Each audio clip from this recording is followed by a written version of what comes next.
Well, good. Oh, still good morning. Is it? We made Sweet. it. We made it. I like the 11:30 ish. Sorry, guys, we missed you last week. Michael and Israel here from Bucks Island with another Tech Tuesday. Once again, on me for having issues last week. So here we are, ready for another Tech Tuesday. Oh yeah. You I'm full of wisdom? useless knowledge and some useful knowledge. All right.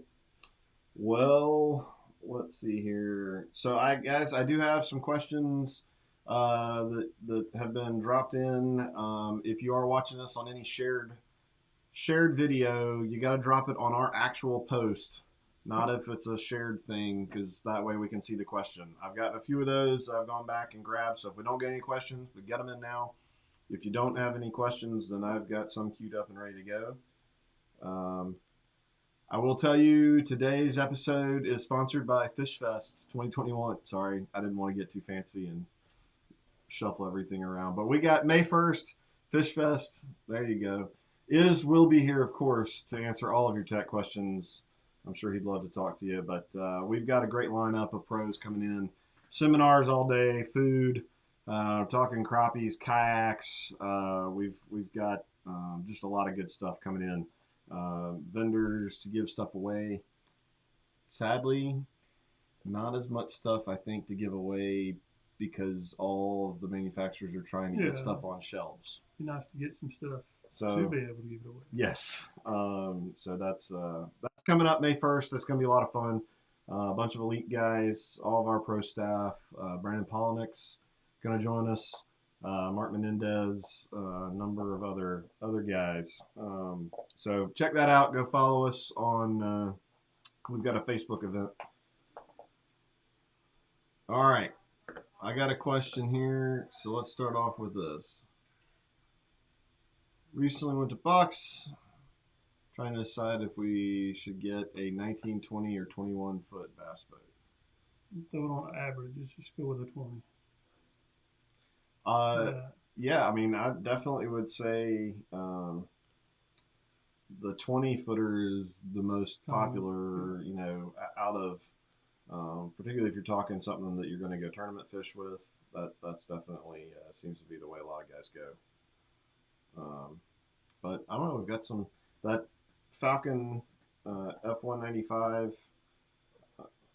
Hold on, just a second. I'm having technical difficulties. There we go. That Falcon 195 for a 19 and a half foot boat. It's got a pretty big front deck. It fishes well. Yeah. I think a few, number of guys have gotten into those 195s that were limited on storage space. Makes a lot of sense there. Good morning, Tim Taylor. Mr. Tim.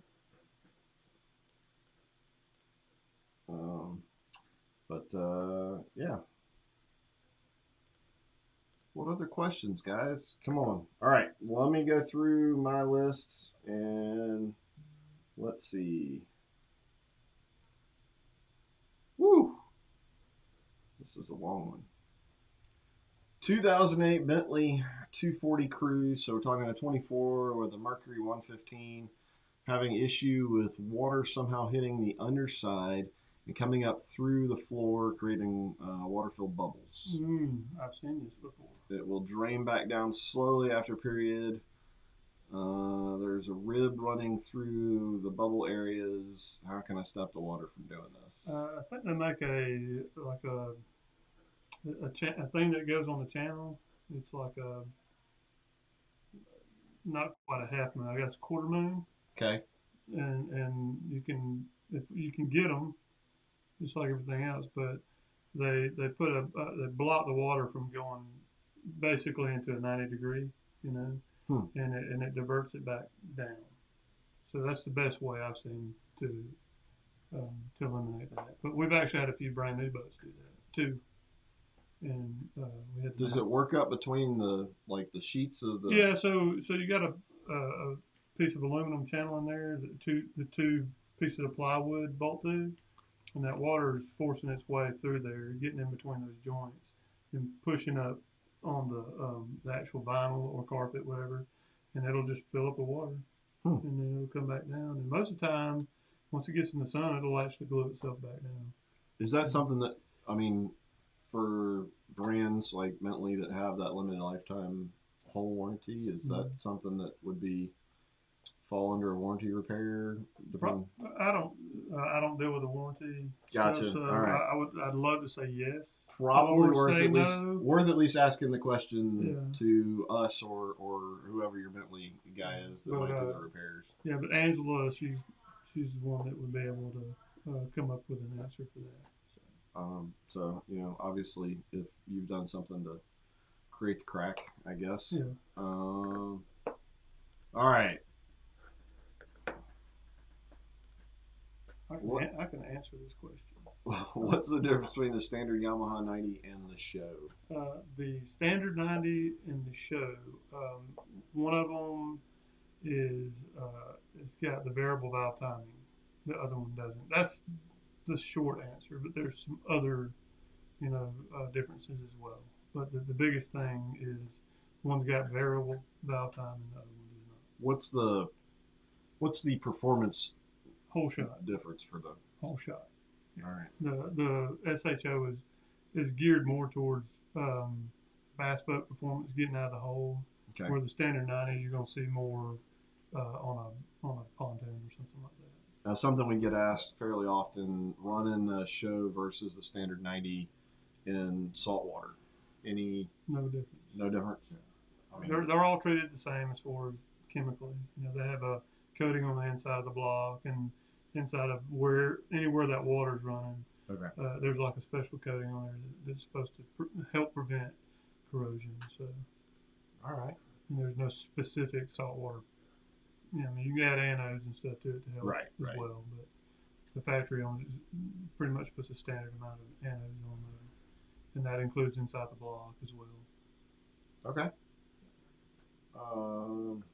What a lot of people don't know is they actually do have anodes in the block. Really? Yeah, all the way back to probably as long as I can remember. How often do those have to be changed out? As often as you take the motor apart. Okay. Yeah. Hopefully not too often then. Not too often. I don't know. If it lives in a saltwater environment, the motor's not going to, it's only going to last so long anyway. So. Gotcha. All right. Here's a stump the mechanic. 2020 Elite 253. That should be a Bentley, I'm assuming. What are bolt size on Bimini top? The ones with the blue thread lock on them. 2 different dealers refused to return calls. Oh, I hope we weren't one of them. Yeah, I hope not too. But I'm gonna take a stab, and I'm gonna be real impressed if you know the exact bolt size off the top of your head on the Bimini tops. It's going to be one or two. It's going to be either a 1/4 20, and how long it is, maybe 1 1/4 inch, I don't know. Or it's going to be a 6 millimeter. How about that? Well, my 2 cents on that is we've got some really sharp parts guys. They do a great job. They're going to call me. Are they? That's why they. I'm not going to say that's why they sound so sharp. But when they don't know something, they call me. Well, really hadn't researched that too much to find out exactly what the size was, but I would say 6 millimeter. If it's a standard bolt, it's going to be a 1/4 20. Okay. More likely, and if it's a metric, it's going to be 6 millimeter. It'd be one of those two. So. All right, David, we got a question here.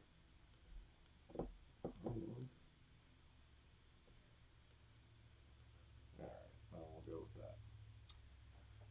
2004 115 Yamaha 2-stroke has plugs and the carb mixture screws. Motor has great compression but runs. Is there a question you're getting out of that? I think we're getting there. We're almost there. Yeah, I'm not. Give some more detail. Oh, I think I'm gonna discern what he's going with. He wants to know, I think, if there's screws behind those plugs, and there are idle mixture screws behind those plugs. Okay. And to get them off, you have to drill a small hole carefully, and then use the back side of the drill bit, and you can pop them out. But I don't recommend messing with them too much because unless you're having a problem, you don't need to touch them. Okay. Uh-oh. All right. We got another what's the difference question. Maybe we should have a what's the difference episode. Okay. I can answer most of this. All right. What is the difference between power poles, Series 2 blades, and the Raptors? Main Coda Raptors. I see what. Yep. Well, now there are two different types of Raptors, right? They got the sensor on the bottom. I'm still getting smart on that product. Well, there's active anchor and non-active anchor. Right. Okay, and then I'll tell you the difference in those. All right, okay. Go for it. So the difference between the PowerPole Pro Series 2 and the blades are the configuration of the actual extrusion. The blades are nice and thin, profiled. They got a bunch of holes drilled in them. They look a little fancier, and they have a different bracket that bolts to the power pole bracket itself. Okay. And they're supposedly a little bit lighter weight. They use a plastic with a stainless steel caged type sandwich, like sandwiches it, and then it's got these nice little covers that are nice and pretty that go over it. Okay, so that's the big difference in those. The pumps are the same as the Pro Series 2, and the hoses are the same. So does that translate to reliability? I don't know. I think the lower profile is less. You get less resistance in the wind. Okay. You got the holes in the poles, which is going to be a little bit less weight. So I think you get a little weight reduction out of it, a little lower profile, so it cuts through the wind a little better. The only thing I wish they would do is, if you see the power poles, even the blades, they kind of sit at a 45-degree angle. Okay. I wish they'd make the brackets to where they sit dead straight with the boat, because I feel like the profile of that blade would cut through the wind a lot better instead of catching the wind more. Well, does that have to do with the way they deploy, so that you kind of go more out than just straight back? It could, but I'd rather have them straight myself, just as personal preference. People don't have to agree with me. I just like to get my opinion out there, whether it's worth 2 cents or not. Okay, and then the Minn Kota Raptors, they remind me a lot of the Pro Series 2 as far as their profile. Okay. They're kind of bigger, bulkier, but they got the cutouts like the blades, and they're kind of, I guess you could say they're a copy of the blade or of the Pro Series 2 ish. Well, I don't say that too loud. I mean, it's what it is. That's also another opinion. That's not a fact. It's just opinion. It just looks like they copied, a power pole, in my opinion. They have a different style pump. It does have the option of the regular one or the active anchor. What the active anchor is it monitors movement, and if it feels like it needs to dig a little deeper, it'll punch it down in there a little bit further. Okay. And you pay $300 more for it. All right. Yeah. Well. And there is a limit to how many switches that you can put on a Minn Kota. Okay. Versus how many you can put on a power pole. A power pole does have a limit, but it's a much higher limit. I think it's like 10, where Minn Kota is 4. Okay. So if you get 4 little toggle switches, and you put those 4 on there, and you want a foot pedal switch, you've got to unprogram some of the other remotes to be able to put the foot switches. Also, if you get the little triangular stomp pedal, it works automatically with it. You can set it to it. If you get the stomp switches, that are the round ones, you have to update the Raptors to make those work. Okay. Which is not terrible, but it can be a little bit of a booger. Have we had enough Raptors come through to kind of judge reliability? I don't think so. Okay. Yeah, I mean we've put a bunch on so far, but my track on reliability is let's see what it looks like in a year. Yeah. All right. That's what I figured the answer was. I'm sure somebody would ask that question at some point. All right. 06 VMAX dies after takeoff. Hey, I'm getting a phone call. Turn your sound Ooh, that's unprofessional. yeah, about donuts. Man, I'll buy me a donut tomorrow. '06 VMAX dies after takeoff. Acts like it starved for fuel. Is there any way to check fuel filters for clogging? Uh, Man, there's so many variables involved. Number one, there's a lot of motors called VMAX. So it could be HPDI, it could be carbureted, it could be just regular EFI. So um, yeah, it could be you can look at a lot of the fuel filters, the one that's on the side, and see the color. If it looks this color, you got a problem. You know, if it looks nice and yellow, then that's probably not the issue. Okay. I would okay HPDI. So HPDI is a fickle creature as far as what can make it do what you're talking about. My first inclination is you've got a bad mid pressure pump. Okay, and if that's not what it is, then there's a high pressure filter that sits on the side of the motor up top. It's hard to see. I've seen those stop up and cause that same issue. Um, the the the super high pressure pump, which pumps about 1,000 psi to the fuel rails, there's actually 4 fuel injector filters in there, and if they clog up, it'll do the same thing. So lift pumps, they can cause it. A stopped up filter in the VST can cause it. So Okay. there's a lot of things that can cause that issue on that engine. Loose battery connection can cause that issue on that engine. All right. Yeah. So Well, I know that doesn't help a lot, but it kind of gives you an idea of the magnitude of that loaded question. gotcha. So, and that's kind of what you got to do is process of elimination. We end up putting a computer on it and about 3 gauges to try to figure it out without having to change a bunch of parts. So Okay. you got a vacuum gauge, you got a lift pump gauge, a mid pressure pump gauge, and the computer will tell us the high pressure what's being lost. So you have to use process of elimination to get your answer. All right. Hope that helps. At least point you in the right direction. Um, all right. So this is left over from a while ago. Talking about running starter batteries in parallel. This is in lines with that conversation about electronics and the demand that now we're seeing. Um, so how would you run multiple starter batteries? How would you set that up? I would personally, I use an isolator. They're cheap now. I mean, I put one in the other day that 5 years ago probably cost, 300 or 400 bucks, and it has an option to do 3 total batteries. Okay. And they're $100 for that. You can get them on Amazon, eBay, or whatever. You can get one that does 2 batteries for probably $20 less or something like that. So the isolators are really designed for alternators, but they still seem to work just fine with the rectifier regulator systems. If you got a Mercury, then bigger Mercury with alternator on it, it'll feel right home with that. If you got the older motors like HPDI, they actually have a built-in isolator. So if you look at the rectifier regulator, you'll see an extra wire coming off of it, and it's got a little cap on it. Okay. You can actually buy a wire from Yamaha that will run to a second battery, and all you got to do is jump the negative terminals together, and it'll charge both batteries. It'll charge whichever one needs to be charged most.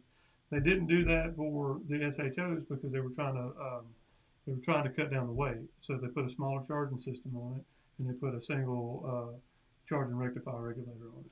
I'm interested to see on this new SHO that's coming out, Right. because they put I think a 70 amp charging system on it, I think. And that system was kind of based off of the old system they had, like on the HPDI, they had the double rectifier regulator. So if they're running that bigger system, they may end up putting the other rectifier regulator on there that may be able to charge 2 batteries. So would somebody, particularly with a new motor still under warranty, run into any warranty issues if they're running multiple batteries with that isolator? The isolator shouldn't be an issue. But if you're running in parallel without an isolator, then that could be an issue. Yeah, Okay. because eventually it's not if, it's when. If you're running too big, especially like too big AGM batteries Mm-hmm. on that charging system, something's gonna go awry Okay. at some point. So it's just a matter of when. And I got a few guys that are doing it, and I've warned them against it, and they're doing it anyway. But you know, I call that an MP, you know, Uh, NMP, not my problem. It'll be gotcha. their problem at the time. Yeah. So the power pole charger, is that something that can help with that Yeah, setup? and I mean, obviously it's not it's cheap. basically got its own isolator built into it, Okay. and it's also got Bluetooth so you can monitor stuff on it. But yeah, that can be a good ally. All right. All right. Let's see what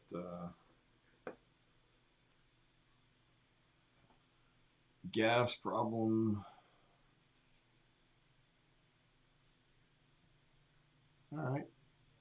Well, if you haven't run it in a while, getting rid of that, Yeah, getting rid of that and gas. old gas is definitely an issue in those. All right. I'm not seeing any other questions popping in. So let's snag one more. Here we go. Softball. What's the recommended oil for the new The new ones, the new four well, strokes? it depends on where you are. Okay, so they offer different oils for different climates. Okay, so 10W30 is one that, you know, probably if you're running in colder weather a lot, you Mm-hmm. know, that might be a more appropriate oil. But all around oil for, you know, general use, summer, winter, the 2540, that's what we sell the most of. All right. Yeah. So, and I recommend the synthetic blend for the bigger motors, and if you got like a 150 and below, even a 150 and below, you can run the organic oil with no problem. I just know with these motors run a lot higher RPM, and that synthetic blend is really designed for these bigger engines. Okay. Which brand oil? Mercury. Mercury. Yeah. All right. Well, guys. Quicksilver is the same thing. In case they run into those same numbers and it says Quicksilver on it, Okay. that is Mercury's aftermarket company. It's the same thing. All right. If somebody puts a Quicksilver fuel filter or oil filter on your boat, don't call them and cuss them out because they didn't put the factory. It's the same thing. It just has a different name on it for aftermarket reasons, but it's the exact same product. Oh. Did we get one? We got one more. One more. We got a question on the fly from Fishing on the Fly. There's a lot of flying. Is it worth to buy the units on a new boat or take them off and use the units I already have? Well. So I'm going to answer this from a sales perspective, from what I have seen, and he's been doing this a whole lot longer than I have. I've seen that you just open yourselves up to more opportunities for bad things to happen, for issues from, maybe a misrigging on a previous boat or in the process of pulling all that stuff out. For the money that you might be saving, I'd usually say it's most likely probably worth just starting from scratch with a whole new platform and moving on from there. That way, the rigging guys, the guys like him know exactly where they're starting from. They know the history of the equipment and all that kind of stuff. All fresh warranties, particularly if you're buying obviously new right. boat. And keep in mind when I don't know how old your equipment is, but they suffer a lot of wear and tear just going down the lake and going down the road vibration and stuff. I think road vibration kills the unit faster than using the unit. Just things get beat up. The Humminbird rep told me that it's pretty common for him pulling out a unit out of his trailer that he pulls, and it's completely dead just from going, and it's not even hooked up to anything. But road vibration, taking it down the road all the time, kills that unit. So at least you've got something fresh.